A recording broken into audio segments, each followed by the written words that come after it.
Smiles from Zydus hospitals. Stories of હોપમાં આજે વાત અનેકોના જીવનમાં જીવનની આશા જગાવનાર ડોક્ટર દીપક પટેલની.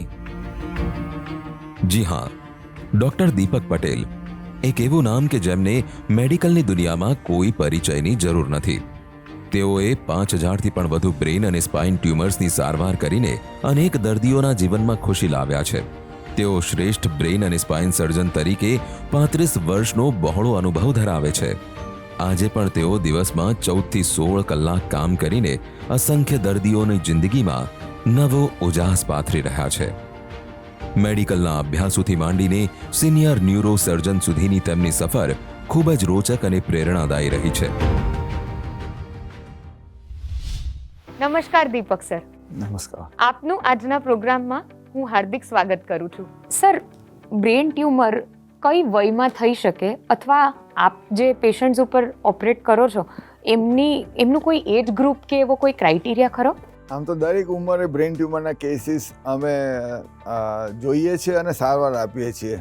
પણ હમણાં જ તમને વાત કરું તો થોડા દિવસ પહેલાં અમે એક જ દિવસમાં 5 સર્જરી કરી બ્રેન ટ્યુમરની. એમાં માય ગોડ, એક્સ્ટ્રીમ એજ હતી. એક 1.5 વર્ષનો બાળક હતું અને બીજા 87 વર્ષના બા હતા. એ બંનેને એક જ દિવસે બ્રેન ટ્યુમર સર્જરી કરી હતી. અને જે બાળક હતા એ ઉત્તર પ્રદેશથી આવ્યા હતા, ઘણા દૂરથી આવેલા હતા ડૉક્ટરના રેફરન્સથી.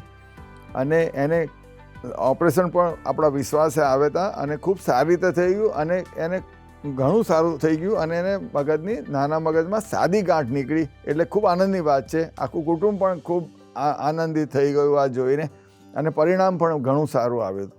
એટલે આપે કોકના બાળક ઉપર પણ સર્જરી કરી અને એ જ દિવસે કોકના દાદી ઉપર પણ સર્જરી કરી. That is the age group of brain tumours. Right sir. બંને દર્દી ખૂબ જ સારી રીતે સુધરી રહ્યા છે અને નોર્મલ છે. દીપક સર, બ્રેન ટ્યુમરના કયા કયા અલગ અલગ પ્રકાર હોય છે? કારણ કે મગજની ગાંઠ પણ માત્ર એક જ પ્રકારની નથી હોતી. બ્રેન ટ્યુમર્સ પણ વિવિધ પ્રકારના હોય છે, રાઈટ? તો આપ થોડા એમના પ્રકાર વિશે જણાવી શકો?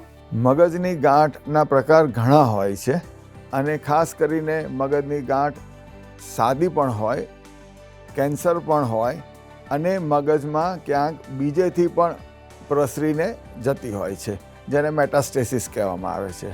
અને પ્રાઇમરી બ્રેન ટ્યુમર્સ જેને કહીએ, જે મગજમાંથી જ ઉદ્ભવ સ્થાન તેનું હોય છે. સર, બ્રેન ટ્યુમરની જે સર્જરી આપ કરો છો એ એવરેજ કેટલો સમય લેતી હોય?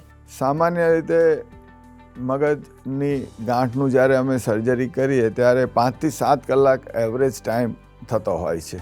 આપે આટલા બધા વેરાયટીના કેસીસ કરેલા છે, એમાંથી કોઈ આપનો એક કેસ આપ દર્શક મિત્રો સાથે શેર કરી શકશો?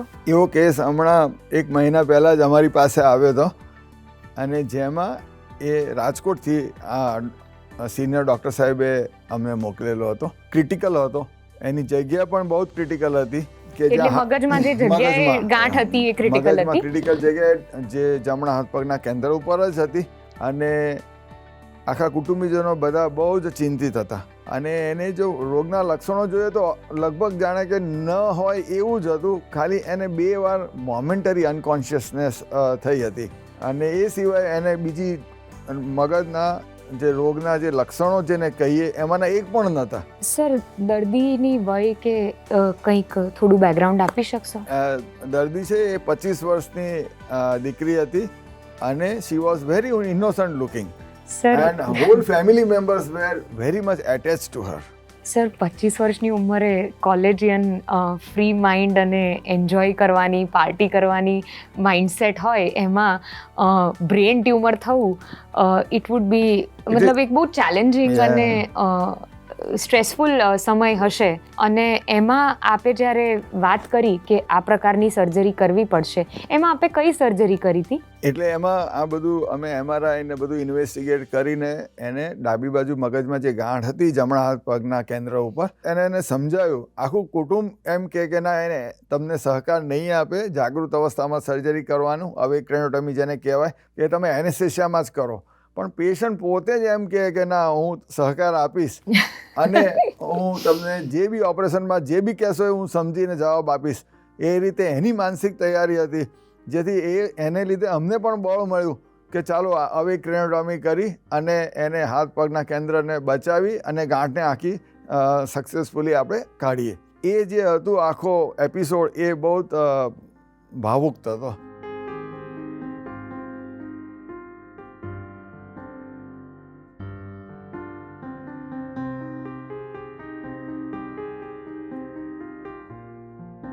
દર્દી પોતે રેડી હતા એટલે અમારું અને આખી ટીમનું મનોબળ પણ ખૂબ આગળ સારું એવું સુધરી ગયું અને વી ડીડ ઇટ. અને અમારી પાસે એવા સ્પેશિયલ ગેજેટ્સ કે જેને ન્યુરો નેવિગેશન કહીએ કે જેની મદદથી અમે પ્રિસાઇઝલી જાણી શકીએ કે ક્યાં આગળ ખોપરીને ઓપન કરવી, અને એટલે બહુ નાની જગ્યામાંથી ઓપન કરી ન્યુરો મોનિટરિંગ સિસ્ટમનો ઉપયોગ કરી અને માઇક્રોસ્કોપ, એડવાન્સ માઇક્રોસ્કોપ જેને કહીએ એનો પણ અમે ઉપયોગ કરી અને એમાં પણ જુદી જુદી જાતના ફિલ્ટરો આવે છે જેમાં અંદર અમે ઇન્જેક્ટ કરીએ બ્લડમાં તો એને લીધે ટ્યુમરનું ડિસ્કલરેશન આખું બદલાઈ જાય કે જેથી કરીને અમને ખ્યાલ આવે કે આ ટ્યુમરનો ભાગ જ છે અને નોર્મલ ભાગ નથી. અને આટલું જ રિસેક્ટ કરવાનું એટલે એકદમ ચોકસાઈથી કામ થાય. યસ, એટલે એ બધા ઇક્વિપમેન્ટનો ઉપયોગ કરી અને આખું ટ્યુમર અમે સારી રીતે કાઢી શક્યા. અને સૌથી સારી વાત તો એ છે કે દર્દીનો સહકાર ખૂબ જ સારો હતો અને એનેસ્થેટિક ડૉક્ટરોનો પણ મેનેજમેન્ટ બહુ સારું હતું કે જ્યારે અમારે જરૂર ના હોય તો તેને બેભાન કરી દેતા અને અમારે જ્યારે જરૂર હોય ત્યારે દર્દીને જાગ્રત અવસ્થામાં લાવી અને અમે એની સાથે વાતચીત કરી શકતા હતા. અને એ ઓપરેશન પછી પણ એને કોઈ ડેફિસિટ ના આવી and whole family was very very happy. અને રિલેટિવલી લો ગ્રેડ ટ્યુમર નીકળ્યું કે જેમાં પાછું થવાની શક્યતા બહુ નહીવત છે. સો બધા કુટુંબીજનો અને દર્દી પણ ખૂબ ખુશ હતા. મને બ્રેઇન ટ્યુમર ડિટેક્ટ થયું હતું કદાચ 1 મહિના પહેલાં જેવું તમે કહી શકો. ત્યારે મને ખ્યાલ નહોતો, બટ પછી મેં ટેસ્ટ કરાવ્યા ને બધું, એટલે 1 મહિના જેવું થયું હશે.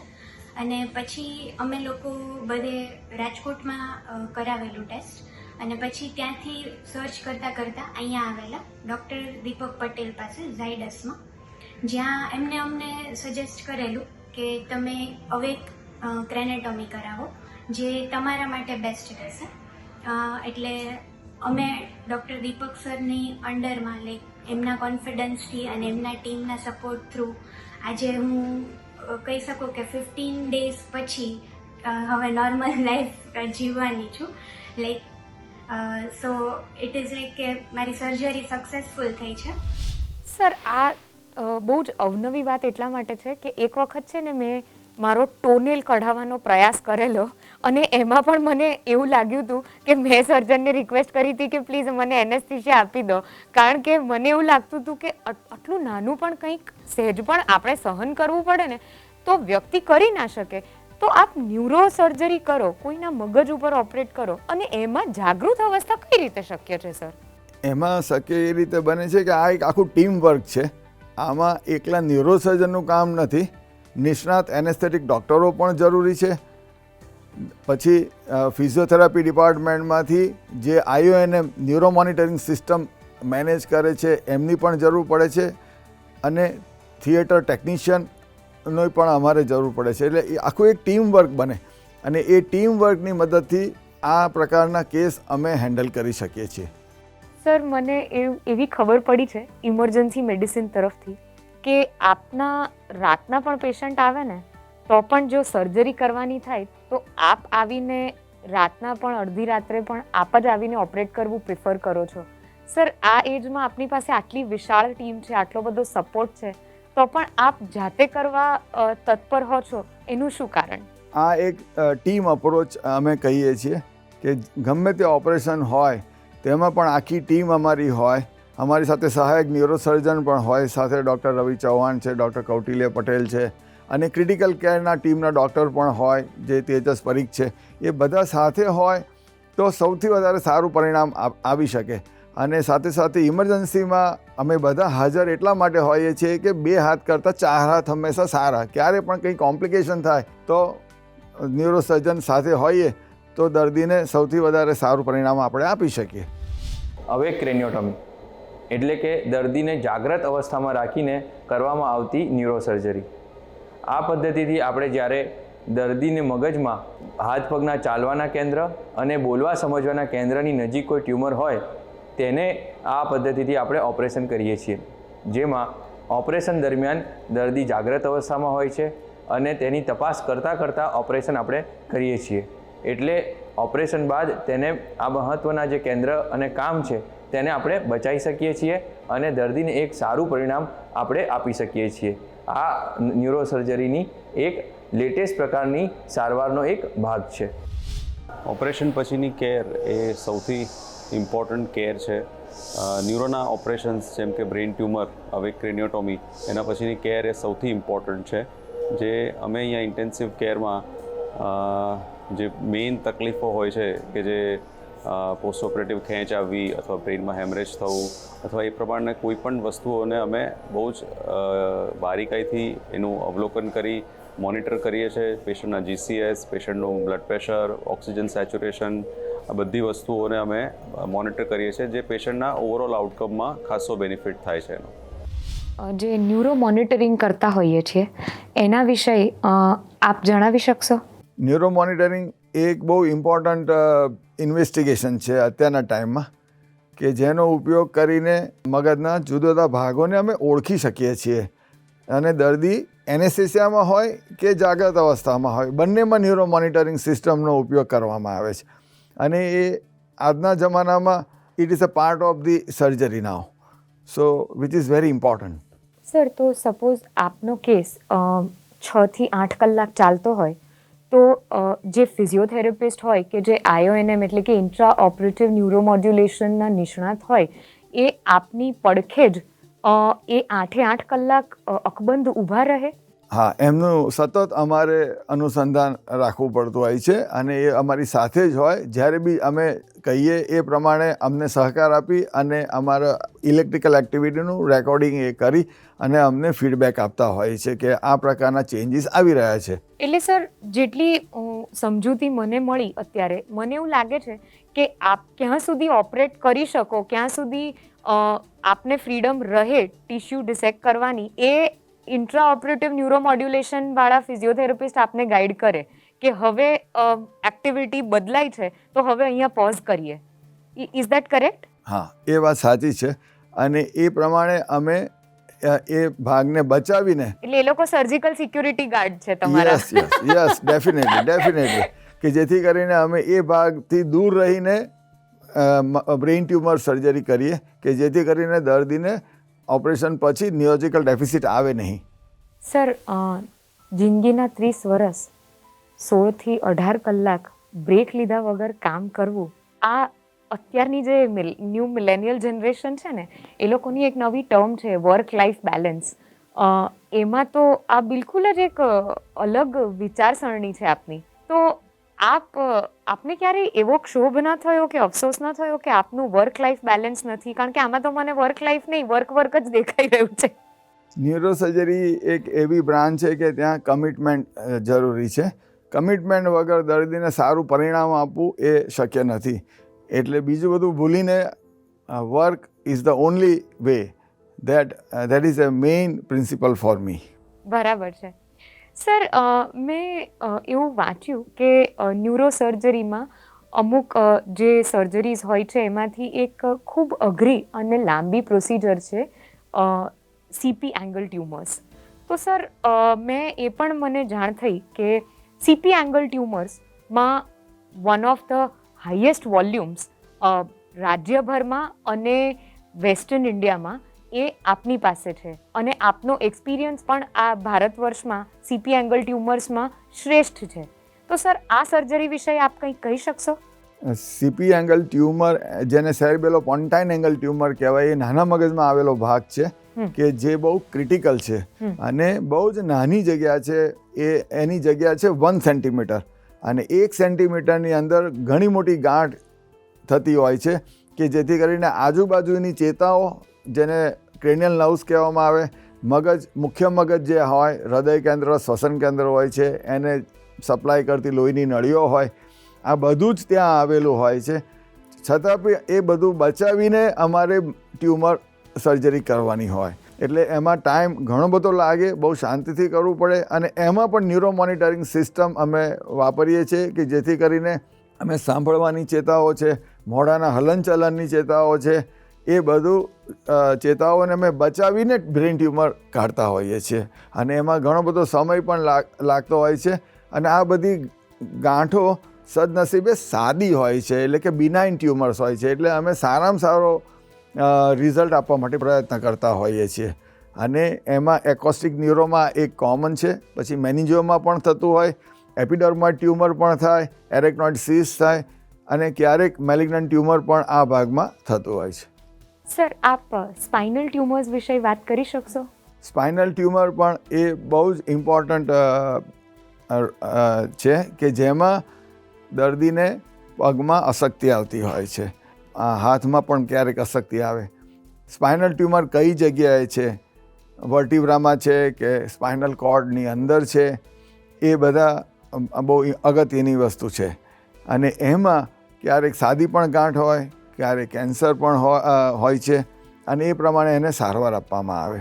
એનું નિદાન જ્યારે કરવાનું હોય છે ત્યારે MRI અને CT સ્કેનનો ઉપયોગ કરીને અમે ચોકસાઈથી નિદાન કરી શકીએ છીએ. અને એડવાન્સમેન્ટ જે છે, જેને કહીએ માઇક્રોસ્કોપ છે અને ન્યુરો મોનિટરિંગ સિસ્ટમ છે, એ એડવાન્સ ઇક્વિપમેન્ટને લીધે અમે દર્દીને ઘણું સારું પરિણામ આપી શકીએ છીએ. હાલાકી બ્રેઇન ટ્યુમર કરતાં સ્પાઇનલ ટ્યુમરનો ઇન્સિડન્સ ઘણો ઓછો છે, પણ એ બહુ જ અગત્યનું રોગ છે કે જેમાં દર્દીને ઘણો સારો લાભ આપી શકતા હોઈએ છીએ. સર, એવરેજલી કોઈને પણ જો મગજની ગાંઠ હોય તો એ આપની OPDમાં આપની અપોઇન્ટમેન્ટ લઈને જ મળવા આવતા હશે, ઘણા ખરા પેશન્ટ્સ. પણ બ્રેન ટ્યુમરમાં ઇમરજન્સી ઊભી થઈ શકે ખરી? અને જો થાય તો એ OPDના પેશન્ટ કરતાં એ ઇમરજન્સીમાં જે પેશન્ટ આવ્યા હોય એ કઈ રીતના જુદા હોય? ઇમરજન્સીમાં બ્રેન ટ્યુમરના દર્દી ક્યારેક આવતા હોય છે કે જેમાં ખાસ કરીને સતત ખેંચ આવે મગજની ગાંઠને લીધે, અથવા તો ગાંઠની અંદર હેમરેજ થાય તો પણ અચાનક દર્દી બેભાન થઈ જાય. અને અચાનક એટલો બધો માથાનો દુખાવો થાય અને દર્દી બેભાન થવા માંડે ત્યારે દર્દી ઇમરજન્સીમાં આવતા હોય છે. નહીં તો રેગ્યુલર તો OPDમાં અમારી પાસે આવે. સર, ઇમરજન્સીમાં દર્દી આવે બ્રેન ટ્યુમરનું એટલે એડવાન્સ્ડ સ્ટેજ ગણાય એવું ખરું? ગાંઠ એડવાન્સ હોય એ જરૂરી નથી, પણ દર્દી ગંભીર હોય એ બની શકે કે જેથી કરીને ઘણીવાર શું થાય કે એની અંદર હેમરેજ થયું હોય કે એની અંદર સોજો હોય, ખેંચ આવે અને દર્દી બેભાન થાય, તો એ બધાને ઇમરજન્સીમાં તાત્કાલિક સારવાર આપવામાં આવે તો તે રિકવર થતા હોય છે. અને એકવાર સ્ટેબલ થાય પછી એને તમે ઓપરેશન કરો તો રિઝલ્ટ ઘણું સારું આવતું હોય છે. એટલે કે ઇમરજન્સીમાં બ્રેન ટ્યુમરના દર્દી આવે એટલે કે ગંભીર હોય એવું જરૂરી all the time not necessary. આપના પીડિયાટ્રિક પેશન્ટ્સ હતા, જે બાળકો હતા, એમનું મેનેજમેન્ટ કઈ રીતે બદલાયું? બાળકોમાં બ્રેઇન ટ્યુમર સર્જરી કે સ્પાઇનલ ટ્યુમર સર્જરી કે માથાની ઈજા એ બહુ ગંભીર પ્રકારે હોય છે, કારણ કે એમનું મેનેજમેન્ટ બહુ ક્રિટિકલ હોય. એટલે એમાં બાળકોના સ્પેશિયાલિસ્ટ ડૉક્ટરો અને ક્રિટિકલ કેરના સ્પેશિયાલિસ્ટ ડૉક્ટરો હોય તો દર્દીને ખૂબ સારો આઉટકમ મળે, કારણ કે એનું મેનેજમેન્ટ થોડું જુદું હોય છે. કે ઇન્ફન્ટ્સ હોય કે ચિલ્ડ્રન હોય તો એમાં ડોઝ મેનેજમેન્ટથી માંડીને વેન્ટિલેટરી આસિસ્ટન્સના પેરામીટર્સને બધું જુઓ તો એ બહુ જ જુદી જ વસ્તુ છે. અને એ લોકો જ સારામાં સારી રીતે એ સારવાર આપી શકે. આપની સાથે છે કોઈ પીડિયાટ્રિક ક્રિટિકલ કેર કન્સલ્ટન્ટની ટીમ? અમારી સાથે અત્યારે ડૉક્ટર અંકિત મહેતા છે અને સાથે સાથે બીજા પેડિયાટ્રિશિયનનું આખું ગ્રુપ છે કે જે આ બધું મેનેજ કરે છે. 30 વર્ષ પહેલાં જ્યારે આપણે ન્યુરો સર્જરીની પ્રેક્ટિસ સ્ટાર્ટ કરી અને આ સ્થાપના થઈ ન્યુરો ઓન્કોલોજીના ફિલ્ડની, ત્યારની આપની સર્જરી કરવામાં ચેલેન્જીસ કઈ હતી? શરૂઆતમાં અમારી પાસે જે ગેજેટ્સ હતા એ લિમિટેડ હતા, પણ એ સમયમાં પણ ગુજરાત કેન્સર હોસ્પિટલમાં ખૂબ જ અદ્યતન ડિપાર્ટમેન્ટ એસ્ટાબ્લિશ કરવામાં આવ્યું હતું, જે 1998ની સાલથી શરૂ કરવામાં આવ્યું. અને મને એ ડિપાર્ટમેન્ટમાં 24 વર્ષ સુધી કામ કરવાનો લાભ મળેલો. અને એ વખતે અમે સ્પાઇનલ ટ્યુમર્સ અને બ્રેઇન ટ્યુમર્સ ઉપર ખૂબ જ કામ કરી અને ઘણો અનુભવ અમને મળેલો હતો. આપ કન્ટિન્યુઅસ આટલા વર્ષો સુધી હોસ્પિટલ જ રહો છો, આપ ફેમિલીને ક્યારે ટાઈમ આપો છો?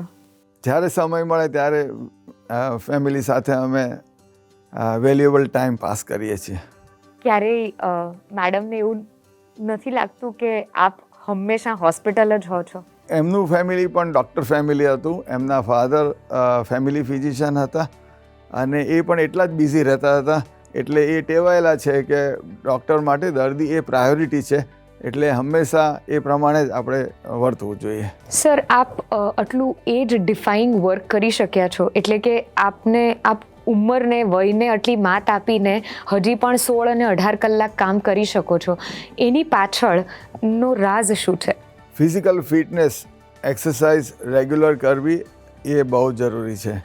અને આટલા વ્યસ્ત સમયમાં પણ હું મારી રીતે સમય એરોબિક એક્સરસાઇઝ અને મસલ સ્ટ્રેન્થનિંગ એક્સરસાઇઝ એ બધું રેગ્યુલર કરું છું, કે જેને લઈને ફિટનેસ આપણી રહેવી જ જોઈએ, વેઇટ કંટ્રોલ રહેવો જોઈએ, તો જેથી કરીને અમે અઘરા ઓપરેશનો પણ લાંબા સમય સુધી ઊભા રહીને પણ અમે કરી શકીએ. અને ભગવાનમાં અમને બહુ શ્રદ્ધા છે. દીપક સર, આજે આપને મળીને ઘણું બધું શીખવાનું મળ્યું, અને સૌથી વધારે તો આગળ ઉપર ક્યારેક પણ એવું નહીં વિચારવાનું કે કામ કરવું પડે છે, એ સૌથી મોટી શીખ મળી. કામ કરવાની તક મળે છે એ એક બ્લેસિંગ છે, એક પ્રિવિલેજ છે, એવું જ કાયમ વિચારવાનું, એ એક વિચારસરણી એ શીખવા મળી. એના માટે હું આપનો ખૂબ ખૂબ આભાર માનું છું. આપનો આટલો બધો કિંમતી સમય ફાળવ્યો અને આટલું બધું અમને બ્રેન ટ્યુમર્સ અને મગજની ગાંઠ વિશે માર્ગદર્શન આપ્યું, એના માટે પણ આપનો ખૂબ ખૂબ આભાર માનું છું. Thank you. વગર આશાએ જીવવું એ જીવન છોડી દીધા બરાબર છે, એટલે કે જ્યાં સુધી જીવન છે ત્યાં સુધી આશા અમર છે. આશાની કિરણ હંમેશા જગાવી રાખજો. અને આ જ વિચાર સાથે smile from Zydus hospital stories of hope અંતર્ગત આજની આ રજૂઆત અને મારી વાણીને અહીં જ વિરામ આપી રહી છું.